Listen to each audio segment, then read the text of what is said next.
কারণ একটা জিনিস বলি যে আমার দেশ অনেক গরিব দেশ, ছোট্ট দেশ। হ্যাঁ, বাট আমি এইটুকু বিলিভ করি যে আমার দেশে ব্যক্তি শাকিব খান, তারকা শাকিব খান, যে আমার দেশে একজন শাকিব খান আছে, সেটা আমি খুব প্রাউড করি। এবং আমি আমার দেশের শাকিব খানকে আরো পুশ করতে চাই যে আপনি আরো উপরে যান। এখন নতুন গভর্নমেন্ট এসেছে, আমি তাদের কাছেও বলতে চাই যে প্লিজ বিগত গভর্নমেন্টের কথা ভুলে যান। আপনাদের কাছে তো প্রত্যাশা অনেক, মানুষের আশা অনেক। সিনেমা নিয়ে আপনারাও কাজ করেন। আপনারা শুধু সিনেমা ইন্ডাস্ট্রিকে ভাববেন না যে নাচে গানে ভরপুর একটা বিনোদনের জায়গা। একটা সিনেমা একটা জাতি গঠনে, একটা সমাজ, একটা পরিবার গঠনে সবচেয়ে বড় ভূমিকা পালন করে। এবং সিনেমা কিন্তু আপনার কৃষ্টি কালচারকে পুরো বিশ্বে পৌঁছে দেওয়ার সবচেয়ে বড় মাধ্যমই হচ্ছে সিনেমা। সো এটার দিকে ধ্যান দিন, আদারওয়াইজ আপনার জাতির মেরুদণ্ড শক্তভাবে গড়ে উঠবে। গভর্নমেন্টের কাছে আমিও এইটা চাই না করেন। আর আমি তো আর ব্যক্তি শাকিব খান আর বললেন যে তারকা শাকিব খান, ব্যক্তি শাকিব খান তো ভালোবাসি। যে রাত 12টা বাজে সবাই দাঁড়িয়ে আছে। সাকিব ভাই, একটু জানতে চাবো, দীর্ঘদিন ধরে ইন্ডাস্ট্রিতে কাজ করছেন, একটা সমস্যা আমরা প্রায় লক্ষ্য করি যে ঈদের আগে সেন্সর বোর্ডের জন্য আমাদের অপেক্ষা করতে হয়। কিছু একটা জিনিস তো এই ম্যাডামকে বলো আর এই ম্যাডামকে বলো, আমি কি বলবো, এই ম্যাডামকে বলো। সাকিব খান হিসাবে এই বিষয়টা কিভাবে দেখেন যে আমরা ঈদের ঠিক আগ মুহূর্তে বলতে সেন্সর বোর্ডে পাঠানোর জন্য অপেক্ষা করি? ঈদের আগের দিন পর্যন্ত শুটিংই করতে হয়েছে, চেষ্টা ছিল সবাই। তারপরে এত খারাপ হয়েছে এটা বলতে পারবো। ইনফ্যাক্ট এমন ব্যাপারটা ছিল কি আছে, দেখো আমার কাছে এমন ব্যাপার ছিল, আমি শুনতে পাচ্ছিলাম যে ভাই ঠিক আছে আমি নয় 5 দিন ঢুকতে পারলাম না, ম্যাডাম নয় বা হায়াত নয় 5 দিন মাল্টিপ্লেক্সে ঢুকতে পারলাম না, 5 দিনের সবচেয়ে ভালো কে ছিল, কয়েক কোনোটাই ছিল না। দ্যাট মিনস হচ্ছে আসলে বড় সিনেমা দরকার, ভালো সিনেমা দরকার। ভাইয়া, বড় সিনেমা, ভালো সিনেমার পাশাপাশি সিনেমার প্রমোশনটাও খুব গুরুত্বপূর্ণ আমাদের মতো ইন্ডাস্ট্রির জন্য। সেখানে আমরা দেখি যে শাকিব খানের সিনেমাতে অনেকেই বলে প্রমোশন লাগে না, শাকিব খান থাকলেই লাগে সেটা ব্র্যান্ড। আমার সিনেমার প্রমোশন আমি করি না, আমার সিনেমার প্রমোশন সাকিবিয়ান্সরাই করে। সেটা প্রমোশন কিন্তু করি ডে 1 থেকে। আমার দেখো রকস্টার কিছুই হয়নি, মাত্র পোস্টার ছেড়েছে, প্রমোশন কিন্তু চলছে। এটা বলতে পারবে না যে প্রমোশন হয় না, প্রমোশন হচ্ছে। আমরা শুনেছিলাম শাকিব ভাইকে বলেছিলেন ভাইয়া আমি আপনার সিনেমায় আসলে কবে কাজ করতে পারবো, সেটাও আমরা দেখলাম। ফার্স্ট এক্সপিরিয়েন্সটা জানতে চাইবো, আমরাও পর্দাতেও আপনাকে দুর্দান্ত ভাবে দেখলাম আসলে। শাকিব ভাইয়ের সাথে প্রথম কাজ, তো সেই বিষয়টা যদি একটু জানতে চাই।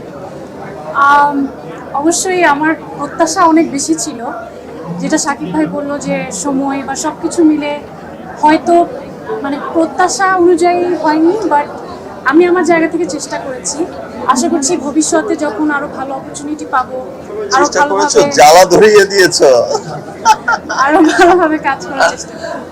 দুই নায়িকার কাছে জিজ্ঞেস করতে চাই, দুই নায়িকার সাথে আমরা রসায়ন দেখলাম আসলে পর্দায়, মাঝখানে শাকিব খান এখনো দাঁড়িয়ে আছে, কেমন লাগলো আসলে আপনার কাছে দিয়ে জানতে চাই প্রথমে।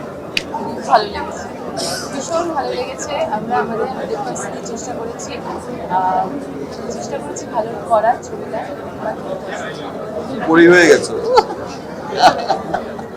এখন দুই নায়িকা একসাথে সামনে আসবে, সেটা একটু বলো। একসাথে দুই নায়িকা, দুই পাশে পরি আর পাশে জ্বালা, আসলে আপনি কি ফিল করছেন? পরির জ্বালাই ফিল করছি।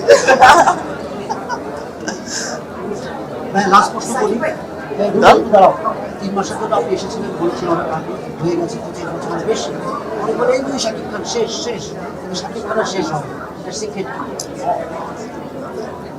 একটা সিনেমার নাম বলো যে সিনেমাটা প্রিন্সকে উতরে গেছে। একটা সিনেমার নাম বলো যে সিনেমাটা প্রিন্স এত ত্রুটির পরেও প্রিন্সকে উতরে গেছে, বলো।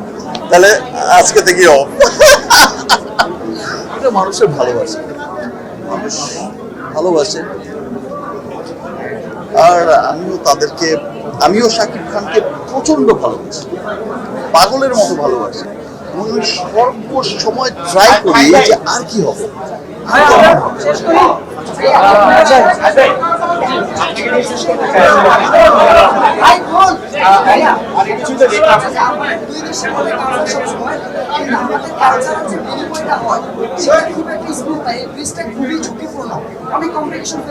আমরাই জয় করছি, তুমি হয়তো জেনে থাকবে দুবাইয়ের গোল্ডেন ভিসা আমি পেয়েছি। আমি কিন্তু বাংলাদেশের হিসেবে পাইনি, আমি হচ্ছে বাংলার সবচেয়ে বড় স্টার হিসেবে পেয়েছি। ফাইন, বাংলাকে আই থিঙ্ক লিড করে হচ্ছে পুরো পৃথিবীতে বাংলাদেশ, বাংলা ভাষাভাষীকে। সো দেখো আমরা এগিয়ে যাচ্ছি, আমাদের ছবি ইন্টারন্যাশনাল রিলিজ হয়, ইন্টারন্যাশনালি মানুষ দেখে, আমরা এগিয়ে যাব। আর এই ছোটখাটো ভুল থেকে তোমরা সবাই একটু একটু ধাক্কা থেকে এত কেন ডিজাস্টার হয়ে যাও বা এত কেন নিরাশ হয়ে যাও, আমি বুঝি না। ছোটখাটো ভুল মানুষের জীবনে আসে বা ধাক্কা আসে, যেটা মানুষকে আরো সামনে নিয়ে যায়, মানুষকে চিন্তা করাতে শেখায় যে না, আমাকে আরো ভালো কিছু করতে হবে, এই ভুলগুলো শুধরাতে হবে। আমরা এত ভালো করব যা আমার পেছনের জীবনে দেখনি, ইনশাল্লাহ সামনের জীবনে দেখবে। মানে প্রিয়তমা থেকে তো দেখেছো যে একটা নতুন ব্যাপার কোভিডের পরে। আমি এইটুকু বলতে পারি যে আফটার প্রিন্স দেখবে যে নতুন একটা অধ্যায় শুরু হয়েছে আমার সাথে।